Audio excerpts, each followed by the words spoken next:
नमस्कार दोस्तों, आप सब कैसे हैं। आशा करती हूँ कि आप सब मज़े में होंगे। तो 16 सोमवार व्रत कथा सुनाने वाली हूँ। 16 सोमवार का पूजन शाम के समय प्रदोष काल में किया जाता है। घर में पूजा कर रहे हो तो एक तांबे के पात्र में शिवलिंग रखें और गंगा जल में गाय का दूध मिलाकर अभिषेक करें। ओम नमः शिवाय का मंत्र का जाप करते रहें। पंचामृत अर्पित करें शिव जी को। एक समय श्री महादेव जी पार्वती के साथ भ्रमण करते हुए मृत्युलोक में अमरावती नगरी में आए। वहाँ के राजा ने शिव मंदिर बनवाए थे जो अत्यंत भाव तथा मन में शांति पहुँचाने वाला था। भ्रमण करते समय शिव पार्वती जी वहाँ ठहरे हुए थे। पार्वती जी ने कहा, हे नाथ, आओ आज इस स्थान पर चौसर खेलें। खेल प्रारंभ हुई। शिव जी कहने लगे, मैं जीतूंगा। इस प्रकार उनकी आपस में वार्तालाप होने लगी। उसी समय पुजारी जी पूजा करने आए।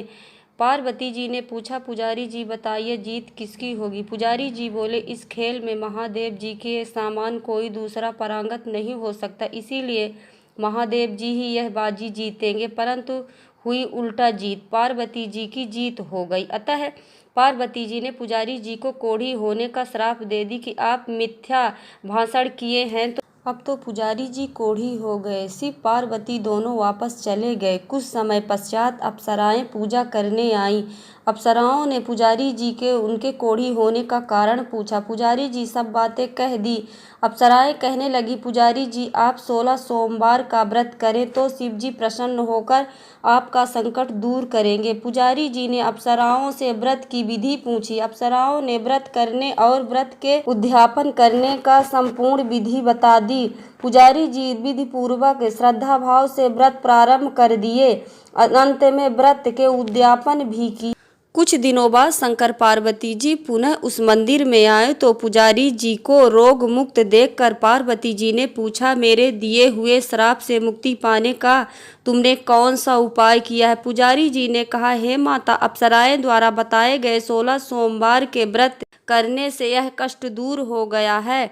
पार्वती जी ने भी 16 सोमवार का व्रत किया, जिससे उनके रूठे हुए कार्तिकेय जी भी अपने माता से प्रसन्न होकर आज्ञाकारी हुए।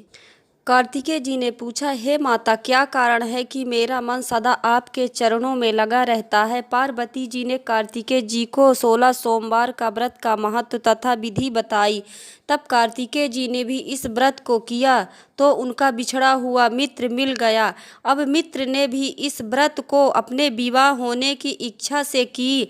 वह विदेश गए। वहाँ के राजा के कन्या का स्वयंवर था। राजा ने प्रण किया था कि हथनी जिस व्यक्ति के गले में माला डाल देगी उसी के साथ राजकुमारी का विवाह करूंगा। यह ब्राह्मण मित्र भी स्वयंवर देखने की इच्छा से वहाँ एक ओर जाकर बैठे गए थे। हथिनी ने इस ब्राह्मण मित्र को माला पहनाई तो राजा ने बड़ी धूमधाम से अपनी राजकुमारी का विवाह उसके साथ कर दिया।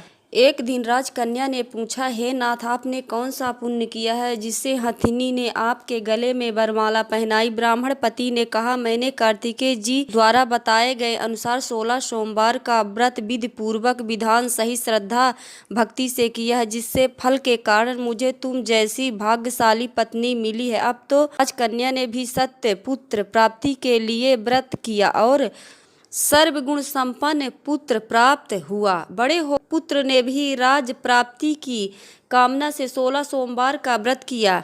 राजा ने देवलोक होने पर इस ब्राह्मण राजकुमार को राजगद्दी मिली। फिर भी वह इस व्रत को करता रहा। एक दिन उसने अपने पत्नी से पूजा सामग्री शिवालय में ले चलने के लिए कहा, परंतु उसने पूजा सामग्री अपने दासियों द्वारा भिजवा। तब राजा को आकाशवाणी हुई, हे राजा, इस रानी को महल से निकाल दो, नहीं तो राजपाट से हाथ धोना पड़ेगा।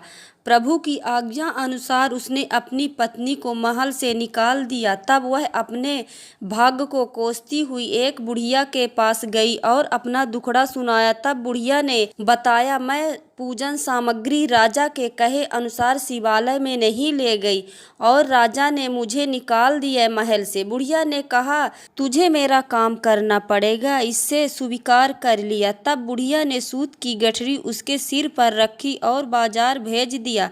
रास्ते में आंधी आई तो सिर पर रखी गठरी उड़ गई। बुढ़िया ने डांट कर उसे भगा दिया। अब रानी बुढ़िया के यहाँ से चलते चलते एक आश्रम में पहुंची। गुस्साई जी उसे देखकर ही समझ गए थे कि यह ऊंचे घराने की अबला विपत्ति की मारी है। ये उसे धैर्य बांधते हुए बोले, बेटी तू मेरे आश्रम में रह, किसी प्रकार की चिंता मत करना। रानी आश्रम में रहने लगी, परंतु जिस वस्तु को हाथ लगाती वह वस्तु खराब हो जाती। यह देखकर गुस्साई जी ने पूछा, बेटी किस देवता का कोप लगा हुआ है? रानी ने बताया कि मैंने अपने पति का आज्ञा का उल्लंघन किया है और शिवालय में पूजन के लिए नहीं गई, इससे मुझे घोर कष्ट उठाने पड़ रहे हैं। गुस्साई जी ने शिव जी से उनसे कुशल क्षेम के लिए प्रार्थना की और कहा, बेटी तुम 16 सोमवार का व्रत विधि के अनुसार करो। तब रानी ने विधि पूर्वक व्रत पूरा किया। व्रत के प्रभाव से राजा ने रानी की याद आई और दूतों को उनकी खोज के लिए भेज दिया। आश्रम में रानी को देख दूतों ने राजा को बताया। तब राजा ने कहा जाकर गुस्साई जी से कहा, महाराज यह मेरी पत्नी है, मैंने इनको परित्याग कर दिया था, कृपा करके इन्हें मेरे साथ जाने की आज्ञा दे। शिव जी की कृपा से प्रतिक्षेत्र 16 सोमवार का व्रत करते हुए आनंद से रहने लगे, अतः शिवलोक को प्राप्त हुए। नमस्कार दोस्तों, आप सब कैसे हैं? आशा करती हूँ कि आप सब मज़े में होंगे। हमारी वीडियो जो अच्छी लगी होगी तो कमेंट में ज़रूर बताइएगा। हर हर महादेव।